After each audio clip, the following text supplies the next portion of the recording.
Et bonjour, me revoilà pour de nouvelles aventures.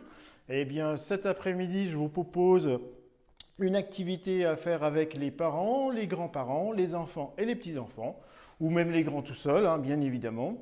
Le thème de cet après-midi, je fabrique une jardinière avec des briques de récupération. Alors l'idée c'est quoi? C'est de prendre des briques de différents modèles. Vous voyez, j'en ai devant moi de différentes tailles, de différentes hauteurs, on y reviendra, et de les utiliser comme contenants. Alors l'intérêt, il y a plein d'intérêts. Déjà, au niveau écologique, eh bien, on est bien dedans, puisque vous savez que ça, c'est des choses qui peuvent être recyclées, mais ils sont multimatériaux. Et l'idée de les prendre pour une jardinière, c'est qu'à l'intérieur, vous avez une feuille d'aluminium. Alors ça, c'est très intéressant pour utiliser ça comme contenant pour les faire des jardinières, puisque ça va devenir étanche et ça va durer dans le temps, puisque le carton est protégé par cette feuille d'aluminium. Donc on a tout intérêt de choisir effectivement des briques comme ça pour faire des contenants. Et puis on va s'intéresser à différentes petites préparations. Vous voyez là, sur le côté là, j'ai amené quelques plantes très communes qu'on va trouver dans les jardineries. Et puis j'ai aussi quelques plantes grasses, des cactus, des choses comme ça. Mais on ne va pas s'arrêter là. Ce que je vous propose également, c'est de customiser entre guillemets votre jardinière pour qu'elle soit jolie. Ça veut dire quoi? Ça veut dire qu'on va la décorer, bien évidemment avec des matériaux naturels.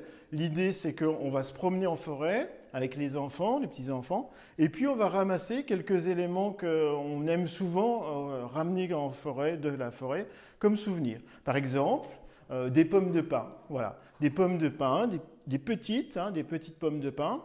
Ça, c'est des choses qu'on aime bien ramasser en forêt. Et puis des fois, des jolis cailloux. On trouve jolis par leur forme, leur couleur ou leurs choses comme ça. Et ça, c'est tous des matériaux qu'on trouve naturellement en Lorraine. Il n'y a pas besoin d'aller dans une autre région. Notre belle région regorge de petits trésors comme ça. Et pour le coup, on va pouvoir faire une jardinière qui va rester à la maison. Alors, la première étape que je vous propose, c'est de s'intéresser aux briques. Alors, les briques, on les récupère une fois avoir bu le contenu, bien évidemment. Hein, on va enlever ce qu'il y a à l'intérieur. Et puis, ce qu'on va s'intéresser déjà, c'est que vous voyez, cette brique, elle a un bouchon. Et ce bouchon, il va avoir un intérêt capital, puisqu'on est sur des contenants étanches. Et on ne viendrait pas à l'idée de faire des trous en dessous, puisque là, si vous faites des trous en dessous, eh bien le carton, il va se déliter, il va se ramollir, puisque vous allez percer la feuille d'aluminium.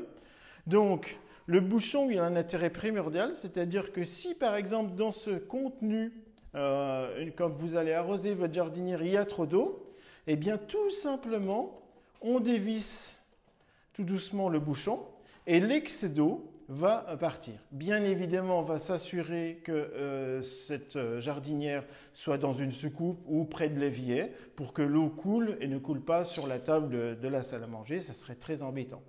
Donc, quand on va ouvrir la boîte, cette brique de jus de fruits, on va faire bien attention que le bouchon va se situer en bas de la brique. Si j'inversais et que j'ouvrais cette boîte ici, vous voyez que mon bouchon n'est pas du bon côté. Donc ça, c'est un petit truc, on retourne, on s'assure que le bouchon est là, et voilà, c'est aussi quelque chose d'intéressant. On a besoin de quelques outils. L'outil le plus simple, c'est le cutter pour ouvrir. Alors attention les doigts, hein, les enfants, vous faites très attention, vous faites aider par les parents s'il y a besoin. Les petits, c'est plutôt papa-maman qui va le faire pour vous. Et moi, je vous conseille, quand on ouvre cette boîte, de laisser l'angle de cette boîte ici. Alors ça, c'est un intérêt bien spécifique parce qu'on pourrait éventuellement bien couper, vous voyez, sur l'angle. Sauf que ce faisant, vous allez ramollir le bord et quand vous allez arroser, eh bien l'humidité va décoller les feuilles qui sont collées les unes aux autres hein, avec la feuille d'aluminium. Donc l'idée c'est quoi? C'est de couper ici, voilà, et de laisser, vous voyez, regardez, de laisser quelques millimètres au-dessus de l'angle. Voilà, tout simplement. Voilà, qu'on voit bien à l'écran. Donc, tout doucement, on ouvre cette boîte. Voilà. On y va tout doucement pour bien faire attention aux doigts. Les doigts, on les écarte bien. Hein, ce serait quand même bien dommage qu'il y ait du sang quand même sur le cutter. Hein, voilà. Et voilà, on ouvre tout simplement, tout doucement, le dessus de la boîte. Voilà. On ouvre. Voilà. Et mon contenant, il est prêt à recevoir ce que je veux mettre dedans. Alors j'ai choisi volontairement de le mettre de façon verticale. Déjà pour le bouchon. Et vous voyez que la hauteur de terre, elle est très importante puisque là, il va y avoir une réserve de terre suffisante pour nos plantes que nous avons ici. On verra tout à l'heure que je vais vous proposer une brique de jus de fruits transformée en jardin mexicain. Et pour le coup, les plantes grasses n'ont pas besoin de beaucoup de terre. Donc, je vais inverser le sens de ma boîte et je vais la mettre de façon plutôt horizontale. Là, c'est plutôt la verticalité qui va nous intéresser. Donc, nous avons préparé notre boîte. Ça, c'était la première étape. On va la mettre un peu de côté, cette boîte, la laisser ici. Et puis, on va s'intéresser à ce qu'on va mettre dedans comme terre, hein, comme mélange de terre. Alors, si on prend ces plantes-là, ce sont des plantes dites d'appartement. Donc, on va préparer un mélange de terre. Alors, moi, je vous conseille, comme d'habitude, dans ce genre de plantes, on va travailler par tiers. Un tiers de compost, un tiers de terreau et un tiers de sable. Comme ça, c'est assez simple. Alors, l'idée, c'est qu'on prend du terreau universel, style terreau plante d'appartement, ça va très très bien. Mais bien souvent, les terreaux plantes d'appartement, surtout quand ils sont au niveau du premier prix, il n'y a pas grand-chose à manger, si vous voulez, dedans pour les plantes. Il n'y a pas beaucoup d'engrais, il n'y a pas beaucoup de matière nourricière. Alors, on va rajouter du compost, soit le compost de votre jardin, c'est la meilleure source de toute façon pour toutes les plantes que l'on a à la maison ou dans le potager. Ou alors du compost des rétrocessions, par exemple des communautés urbaines, des métropoles ou des villes. Hein, les villes et villages restituent du compost, donc ça c'est intéressant aussi de les récupérer. Et puis le dernier élément, du sable, tout simplement. Voilà. Donc vous voyez ici que dans ma soucoupe, j'ai déjà du compost et du terreau. Voilà. Et je vais rajouter ma quantité de sable. Voilà. C'est un peu une recette de cuisine, hein, comme d'habitude. Dans le jardinage, il y a beaucoup de points communs, des fois, avec les recettes de cuisine, quand on prépare les terres. Voilà. Donc, voilà, on va mélanger. Et moi, ce que je vous conseille, pour que ça soit propre à la maison, pour qu'il n'y ait pas de terre partout, qui tombe sur la moquette ou sur le sol, vous voyez, j'ai pris une grande soucoupe qu'on utilise pour des gros pots. Et vous voyez, c'est un peu comme un saladier. Je reviens toujours à ma recette de cuisine. Et on va mélanger tranquillement ce mélange, voilà, pour le rendre homogène. Alors, c'est pas grave si vous voyez, ça c'est du compost maison, c'est pas grave s'il y a des petits morceaux, des petits cailloux, vous voyez, j'ai des petits cailloux, des choses comme ça, c'est pas grave du tout, il ne faut pas s'inquiéter. J'ai des petits morceaux de branches, signe que c'est un compost qui reste encore des petits morceaux à composter. C'est pas grave du tout, il ne faut pas forcément qu'il soit très fin et qu'on trie les éléments. Alors moi, ce que je vous conseille, c'est de mélanger tous ces éléments et qu'à partir de là, une fois que c'est prêt, eh bien, nous allons pouvoir la mettre dans notre chère brique de jus de fruits. Voilà. Je mets ma brique de jus de fruits, je la mets devant, qu'on voit bien. Bien évidemment, alors le mieux, c'est presque, vous voyez, parce que si, comme moi, vous êtes un petit peu maladroit, on peut en mettre à côté. Les enfants, ils ont des petites mains, ça va super bien pour mettre la terre. Vous voyez? Donc je remplis gentiment ma brique de jus de fruits. Voilà. Alors, moi, ce que je vous conseille, c'est de la remplir pas tout à fait jusqu'en haut. Pourquoi? Puisqu'on va rajouter du volume, puisque vous voyez si je prends cette petite plante, eh bien, il y a le volume de la motte. Donc, il faut prendre en considération ce volume pour éviter que ça déborde ou d'être obligé de tasser fortement la terre. Les racines vivent dans un milieu aéré et à partir de là, il ne faut pas tasser. Donc, j'en mets pas forcément jusqu'en haut. Voilà. On peut éventuellement, vous voyez, secouer la boîte pour optimiser la surface pour que ce soit bien plane. Et à partir de là, on s'aperçoit que, vous voyez, il en manque un petit peu quand même. Là, pour le coup, il en manque un peu. Donc, je vais en rajouter une ou deux poignées. Voilà. Et là, on est prêt. Alors, on va s'intéresser à nos 3 plantes que je vous propose cet après-midi de mettre dans cette jardinière. Alors, l'idée, c'est de faire quelque chose de très graphique. Et pour ça, vous avez besoin d'avoir 3 plantes de formes différentes. La première, c'est celle-ci. Alors celle-ci, ça s'appelle un Beaucarnea. Un Beaucarnea, c'est une plante souvent qui a une espèce de renflement, vous voyez ici, au niveau de la souche. Et c'est une plante à réserve d'eau un peu. En fait, c'est une petite gourde de la plante qui va garder l'eau. Donc ça va vous donner déjà une indication pour l'arrosage. Alors ce Beaucarnea, moi je vous conseille de le mettre au centre de votre brique. Tout simplement pourquoi? Parce que ça va donner la structure de votre jardinière. Et à droite et à gauche, on va pouvoir installer les 2 autres plantes. Alors les 2 autres plantes, je ne vous les ai pas présentées. Cette plante-là s'appelle un Sympolia, violette du Sambara du Cap. Donc à partir de là, quand on sait que c'est une violette du Cap, c'est une plante qui va plutôt vivre dans des rochers, dans des anfractuosités, donc qui ne va pas forcément demander une eau résiduelle. Voilà. Alors ça, c'est la violette du Cap, le Beaucarnea, on en a parlé. Et la dernière plante, c'est un ficus. Alors ça peut paraître bizarre, un petit ficus là, c'est un petit ficus retombant, Ficus pumila purpurea, pas purpurea, mais panaché. Et on voit bien tout à fait que le port retombant va arriver rapidement. Alors l'intérêt de ce petit ficus, c'est que, vous voyez, il va pousser et il va retomber. Donc la jardinière va prendre tout son sens, puisque quand on parle de jardinière, on pense souvent aux jardinières qu'on a sur nos balcons avec nos chers géraniums lierres retombants.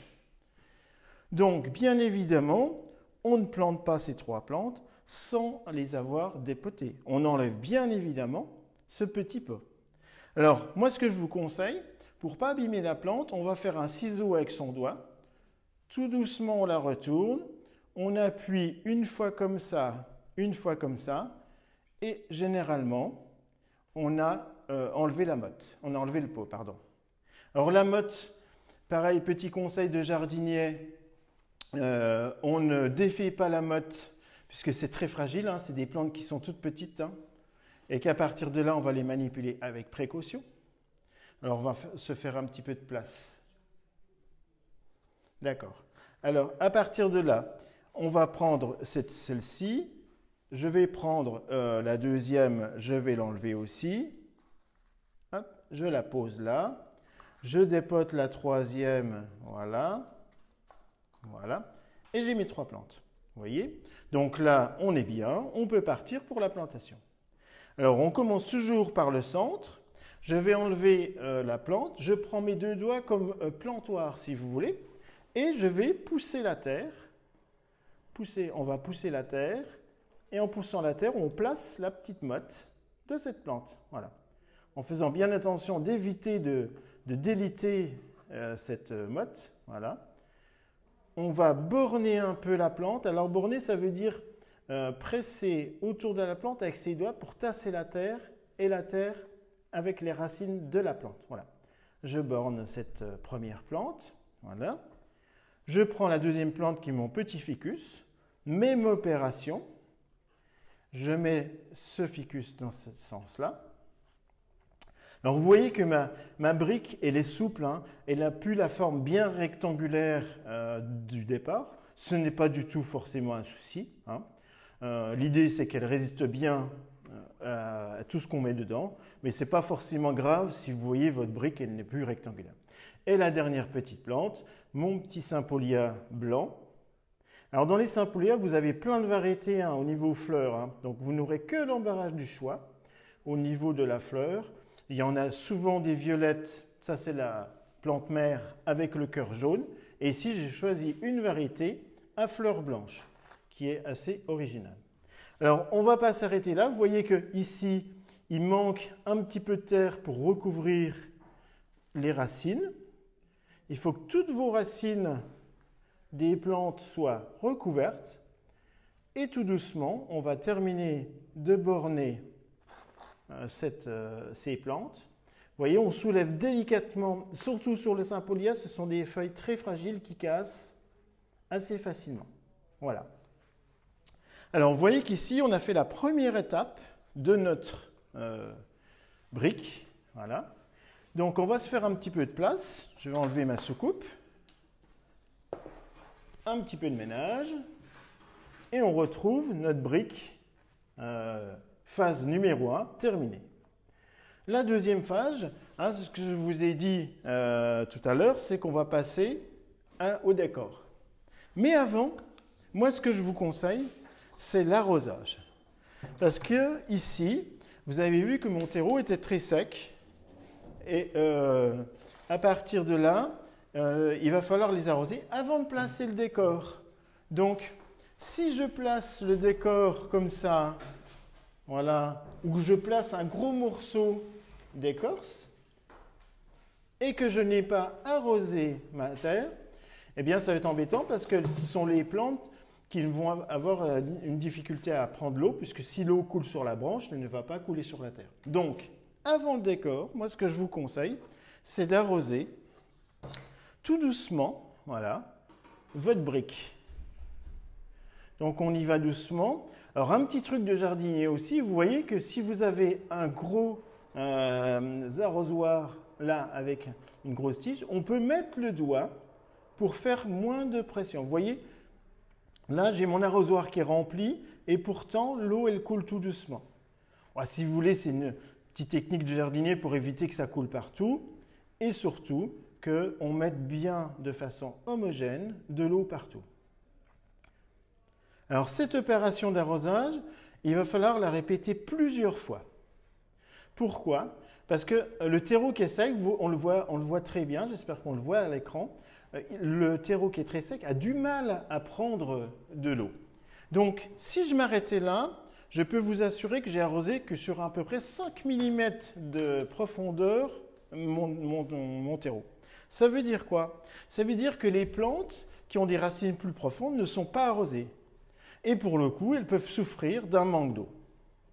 Donc on va arroser de façon répétée, plusieurs fois.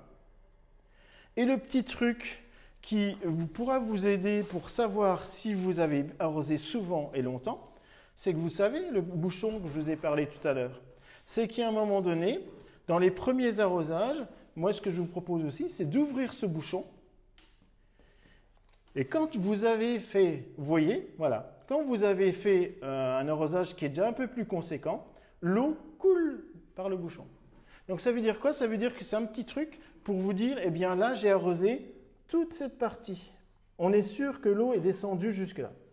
N'oubliez pas de refermer le bouchon, bien évidemment, parce que là, effectivement, ça va être un petit peu embêtant, et qu'à partir de là, vous aurez de l'eau partout. Voilà, donc l'arrosage étant fait, on va pouvoir passer à la phase suivante, qui est le décor.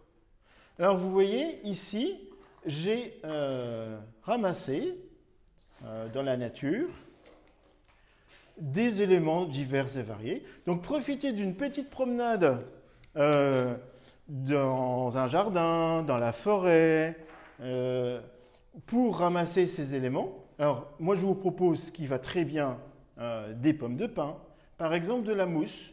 Voilà, de la mousse qui pousse par exemple dans le gazon. Bien souvent on en a souvent dans les gazons, et qu'à partir de là c'est un peu embêtant. Eh bien profitez de faire un petit décor pour enlever de la mousse. Bon, vous n'enleverez pas toute la mousse de votre jardin, voilà, parce qu'il faudrait faire beaucoup de briques de jus de fruits. Et puis aussi, regardez, ce qui est très intéressant dans la nature, c'est que vous avez par exemple des écorces qui ont des formes assez originales. Alors bien sûr, celle-ci est un peu surdimensionnée, elle est trop grande, hein, vous voyez, mais on peut utiliser des morceaux comme ça, vous voyez, qui sont plus petits, mais qui ont tout à fait une forme assez jolie. Donc voilà. Et puis aussi des branches, vous voyez, comme celle-ci. Alors l'intérêt c'est quoi? C'est que le décor va être augmenté par cette branche qui a du lichen. Alors bien souvent ce sont des branches qu'on trouve dans des milieux humides, les chemins creux en Lorraine ou les chemins près des ruisseaux. Des fois vous avez des buissons. Alors il n'est pas utile d'aller casser une branche sur une plante, hein. Je rappelle que les plantes sont des êtres vivants. Moi je vous conseille plutôt de ramasser ces branches qui sont mortes, qui sont souvent tombées par terre. Et du coup vous avez juste à les choisir. Et c'est assez joli de placer ces branches couvertes de mousse qui donneront un petit effet un peu amusant à votre jardinière. Donc, nous reprenons notre jardinière. Et puis là, j'allais dire un peu, c'est chacun va pouvoir, si vous voulez, faire son décor à sa guise. Bien évidemment, ça dépend de ce qu'on va retrouver. Mais vous voyez qu'ici, je vais placer par exemple une petite pomme de pin en dessous. Je la tasse un petit peu. L'idée, c'est de placer les éléments de décor comme s'ils étaient vraiment là depuis très longtemps. Hein, il ne s'agit pas, si vous voulez, de mettre 3 pommes de pin comme ça et puis d'avoir oublié un petit côté esthétique, si vous voulez, de cette jardinière. Alors, vous voyez, hein, cette jardinière, eh ben, elle commence à changer de tête. Et pour le coup, ça devient quelque chose de plus sympathique, de plus naturel. L'idée, si vous voulez, c'est de ne pas prendre des choses artificielles pour faire quelque chose d'écologique. On essaye, autant faire se peut, de ne pas prendre ces choses-là. Vous voyez, j'ai ramassé ce petit morceau de branche qui peut être aussi placé de façon verticale, comme si la souche, la branche, elle était tombée lors d'une tempête, elle s'était plantée dans le sol. Donc on utilise la courbure de cette branche pour donner un effet décor. Je continue à mettre un petit peu de mousse. Voilà. Alors ce qui est très intéressant dans la mousse, c'est que quand elle est sèche, elle devient un peu blanchâtre comme ça. Et dès que vous allez la réhumidifier, eh bien elle va devenir toute verte. Voilà. Bon, je pense qu'on n'est pas trop mal là-dessus. Vous voyez que c'est assez sympathique, notre petit jardin. Alors, on va faire un petit peu de ménage, parce que vous voyez, quand on jardine, hein, forcément, il y a des dommages collatéraux. Donc, un petit coup de nettoyage sur ma table, ça ne va pas faire de mal. Et on va terminer la dernière phase sur cette jardinière que je vais vous proposer. Voilà, je repose ma jardinière, comme ça elle est bien mise en valeur. Et la dernière phase que je vais vous proposer, c'est une phase de coloriage et de découpage, puisque sur le site du jardin botanique, on vous a mis en ligne depuis, je crois, hier, des dessins qui sont à la taille de plusieurs briques. Vous verrez que quand vous les imprimerez, alors on les imprime sur une feuille A4, donc ça veut dire qu'on peut les imprimer à la maison avec une imprimante, en noir et blanc. Et vous voyez qu'il y a 3 parties. La première partie, ce sera le devant de la jardinière. Vous voyez qu'au centre, il y a une croix. Tout simplement, généralement, quand il y a une croix, ça veut dire qu'on n'y met rien. En fait, c'est le dessous de votre jardinière. Et de l'autre côté, forcément, vous avez encore un autre dessin qui sera l'autre face de votre jardinière, de votre brique de jus de fruits. Donc, on va poser le dessin à l'envers. Je le pose sur la table. Je pose ma brique au centre. Et puis, on va prendre un petit outil d'écolier, le tube de colle. On va mettre un petit peu de colle comme ça. Je mets de la colle dessus. Alors, même si ma brique était colorée, ce n'est pas utile de voir tout ce qui est écrit dessus. Hein, c'est plutôt sympathique d'avoir un joli dessin. Et la dernière phase, on remonte remonte pardon, ce dessin et on le colle. Voilà, tout simplement. Voilà, je vais vous montrer le résultat. Voilà. Et à partir de là, vous avez ce dessin qui est joli. Alors vous voyez, c'est un très joli dessin. Vous verrez qu'il y a des phrases toutes rigolotes. Hein. Des choses comme la banane, sur la fraise, sur la poire. On coupe la poire en deux. Enfin, vous voyez, vous découvrirez tout ça. Alors, de l'autre côté, bien évidemment, on fait le même système. On retourne la brique. Un petit coup de colle dessus, ainsi que sur la brique. Alors, vous voyez que ce n'est pas grave si votre brique elle a une forme un peu biscornue, puisque c'est une feuille simple de papier qui va s'adapter à la forme. Voilà. Alors là, j'ai choisi des dessins de légumes. Voilà, on ne se prend pas le chou, bon chou. Voilà, des choses un peu rigolotes. Et pour le coup, cette brique banale de jus de fruits est transformée en petite jardinière, fort sympathique. Alors l'idée, par exemple, moi je vais vous donner un petit truc, c'est que dimanche, c'est bientôt la fête des grands-mères. Alors les grands-mères, vous écoutez pas, mais les parents avec les enfants, eh bien faites une petite brique comme ça pour mamie et même papy. Je crois qu'il sera super content, super fier de votre petit travail qui vous occupera une des après-midi des vacances. Voilà. J'ai une question. Une question, oui? Où on peut retrouver les replays des Facebook sur Facebook. Voilà, alors les replays des Facebook sur notre page Facebook du Jardin botanique Jean-Marie Pelt. Et vous avez à peu près 30 jours pour revoir tout ça et les revoir par séquence, découper un peu les séquences si vous n'avez pas eu le temps de voir tout en détail toutes les parties effectivement de nos petites constructions. Voilà. Alors après, bien évidemment, j'ai pris de la mousse, des choses comme ça, mais si par exemple on a du bois broyé ou des écorces de pin, on peut aussi mettre des écorces de pin. En fait, l'idée c'est de récupérer des choses naturelles de votre jardin et de les utiliser à votre guise pour que votre jardinière soit votre jardinière à vous et pas forcément celle que je vous propose cet après-midi.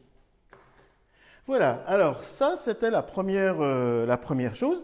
Moi je vais vous proposer une deuxième jardinière complètement différente et là on va partir sur un petit jardin mexicain.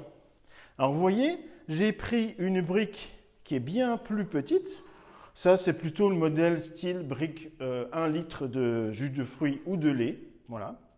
Alors vous voyez que là pour le coup, je l'ai mis de façon horizontale. Je n'ai pas pris toute la hauteur. J'ai pris plutôt la longueur qui va être intéressante. Bien évidemment, avec toute la petite attention d'avoir mon bouchon toujours en bas. Voilà. Et puis, pour vous gagner un petit peu de temps, j'ai déjà collé le dessin. Ce dessin, il est toujours disponible sur le site. Bien sûr, on le met raccord avec ce qu'on va mettre dedans. Là, notre petit jardin mexicain. Alors, ce petit jardin mexicain, bien évidemment, ce sont des plantes qui n'ont pas forcément les mêmes besoins au niveau de la terre. Alors, moi, ce que je vous propose, c'est de faire un mélange différent. Ici, j'ai pris ma base de terreau universel, voilà, et j'ai rajouté un petit peu de compost, mais surtout, la chose que j'ai remis, c'est du sable et des petits cailloux. Vous voyez, on voit beaucoup de minéral dans mon mélange. Contrairement au premier au premier mélange que j'ai fait, il n'y avait pas beaucoup de minéral. Et là, vous voyez qu'il y a des cailloux. Donc, c'est du sable et des cailloux. Bien évidemment, pourquoi? Puisque si on se réfère à la culture des plantes grasses ou des cactus, eh bien, ça vit dans le désert ou dans des milieux très caillouteux. Donc, on a besoin d'un mélange, d'un substrat qui est très filtrant, qui ne retient pas beaucoup l'eau. Voilà. Donc, même opération. Et puis, là, ce que je vous propose, regardez, je vais les mettre, je pense, là, sur la terre, voilà, pour vous montrer qu'en fait, je n'ai pas acheté de plantes. Qu'est-ce que j'ai fait? Eh bien, je me suis intéressé aux grosses potées, des fois, qu'on a à la maison de cactus, de plantes grasses. Et souvent, on a des bébés plants qui s'enracinent tout seuls dans la grosse potée. Des fois, ces plantes-là, on en a une dizaine, vous voyez, et qu'à partir de là, on a déjà les racines et on a une petite plante. L'idée, c'est quoi? Ben, c'est d'oublier d'aller à la jardinerie et d'oublier d'acheter des plantes, puisque on n'est pas forcément obligé d'acheter toujours des plantes. Une fois qu'on en a, on peut aussi les multiplier. Et des fois, les bébés plantes, elles poussent toutes seules. Donc, vous voyez, chose intéressante, j'ai choisi aussi des feuillages colorés de différentes manières. Ici, c'est un rose foncé. Là, c'est un vert fluo. Là, c'est un tigré. Ici, j'ai du vert foncé. Et là, j'ai du rose, tout simplement. Voilà. Donc là, eh bien, j'ai 2, 4, 5 plantes. On va remplir notre brique de jus de fruits ou de lait avec ce mélange. Voilà. Donc, en fait, c'est la même opération, si vous voulez, hein. On remplit jusqu'en haut. Voilà. On tasse modérément, ou vous faites ça 2-3 fois. Voilà. Alors, comme vous voyez que ces plantes n'ont pas forcément, comme tout à l'heure, un petit pot avec beaucoup de terre, là, le trou, il va être minime, si vous voulez. Donc, on n'a besoin que d'un doigt, tout simplement, pour faire un trou.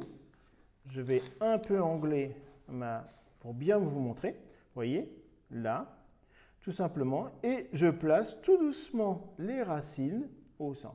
Voilà. Alors, celui-ci, j'ai décidé de le mettre au centre. Mais rien ne vous empêche d'avoir un petit peu d'originalité. Et par exemple, cette petite plante, qui est un sédum, hein, c'est souvent des sédums qu'on a présentés ici, eh bien, je vais le mettre par exemple dans l'angle. Hop, vous voyez, je le mets dans l'angle, de façon un peu décalée, voilà, puisque lui, il va pousser sans doute en hauteur comme ça, mais il aura la capacité aussi de retomber un petit peu comme notre ficus pumila tout à l'heure, voilà. Donc, il me reste 3 plantes. Alors, on essaye aussi de jouer avec les couleurs, c'est-à-dire que je ne mets pas une rose à côté d'une rose, bien évidemment. On va essayer d'un peu d'intervertir et d'intercaler mes couleurs.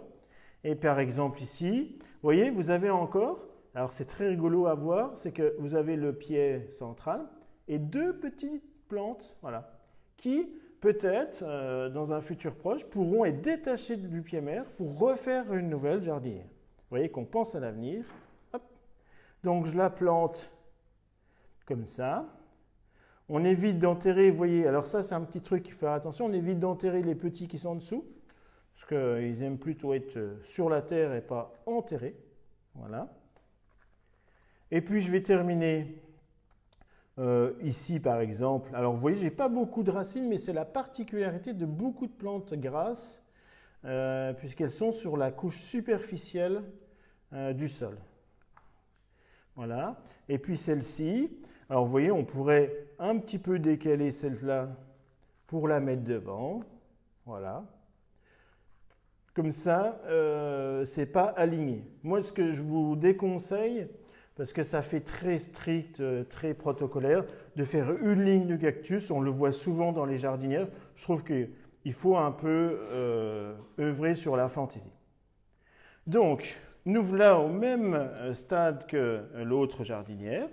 Donc, on n'en a pas terminé avec notre petit jardin mexicain, puisqu'on pourrait s'arrêter là, mais je trouve que c'est un peu triste de rester comme ça.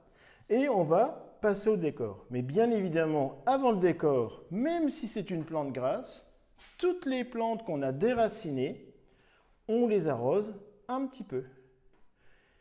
Alors, l'idée de mettre de l'eau quand on a déraciné une plante, ça fait quoi? Eh bien, ça colle la terre aux racines et ça assure une bonne reprise des racines et donc de la plante, tout simplement.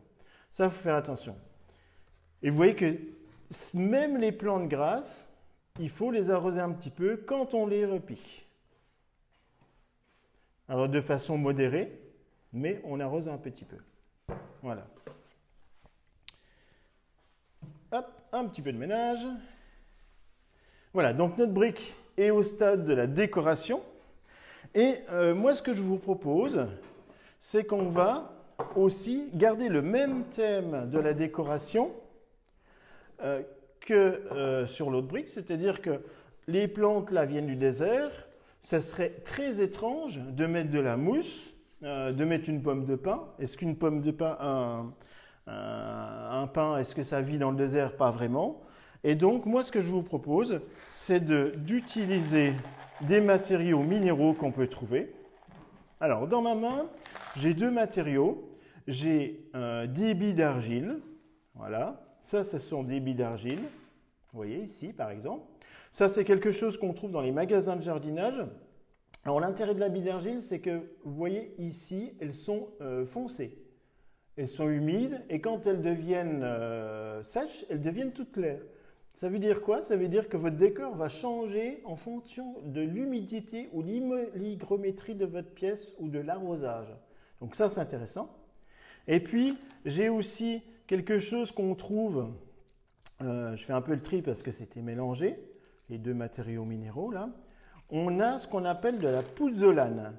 Alors la pouzzolane, c'est de la roche volcanique, donc c'est de la lave refroidie, tout simplement. Et là, même topo, normalement c'est un peu rose, rouge comme ça, et ça devient un peu brique quand ça sèche aussi. Alors l'intérêt de la pouzzolane, c'est que ça apporte de la légèreté aussi, puisque ce sont des roches qui sont pleines de trous. Donc au niveau poids, on n'alourdit pas notre jardinière avec quelque chose qui est lourd. Voilà.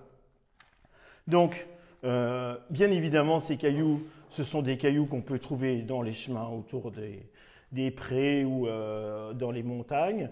En Lorraine, voilà, c'est du caillou calcaire classique. Alors moi, ce que je vous conseille, c'est de prendre des formes différentes.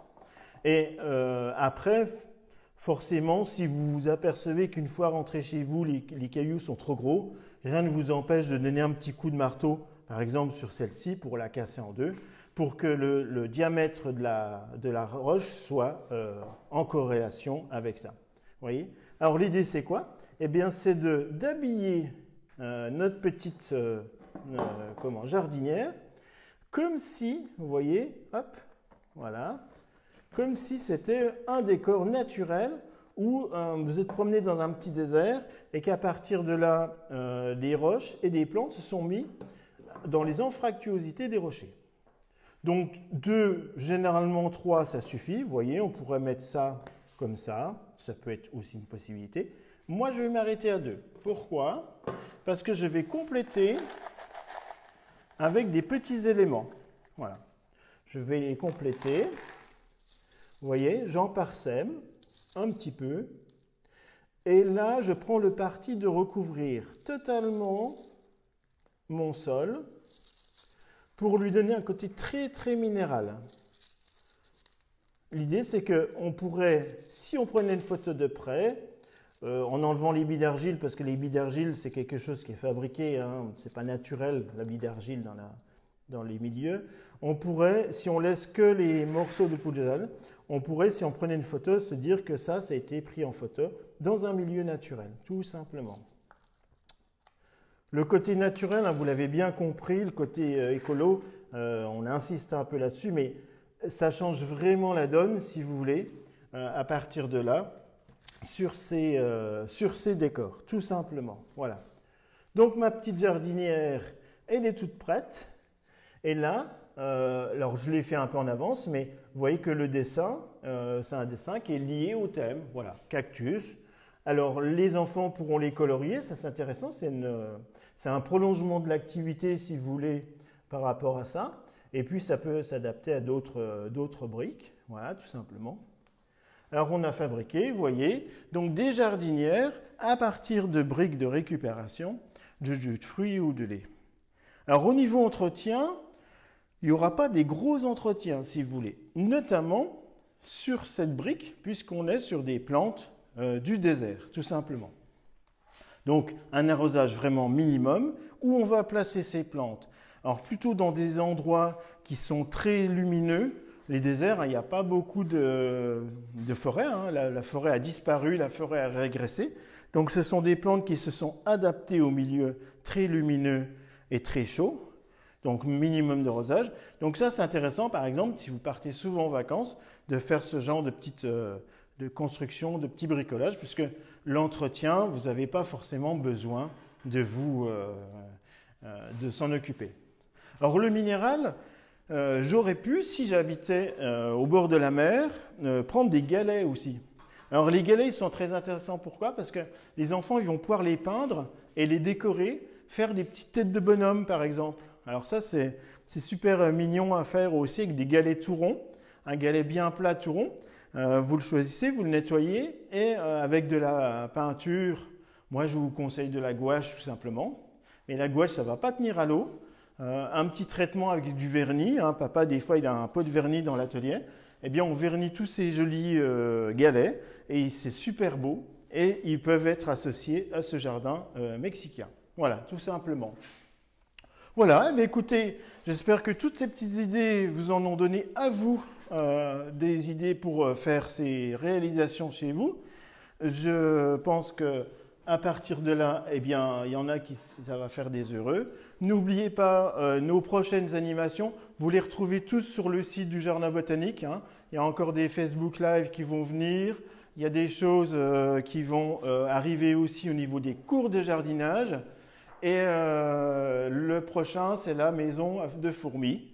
Voilà. Donc tout ça, on retrouve ça sur le site du Jardin Botanique. Moi, je vous laisse avec ces idées que je vous présente sur la table. Je vous souhaite une belle après-midi et je vous dis à bientôt.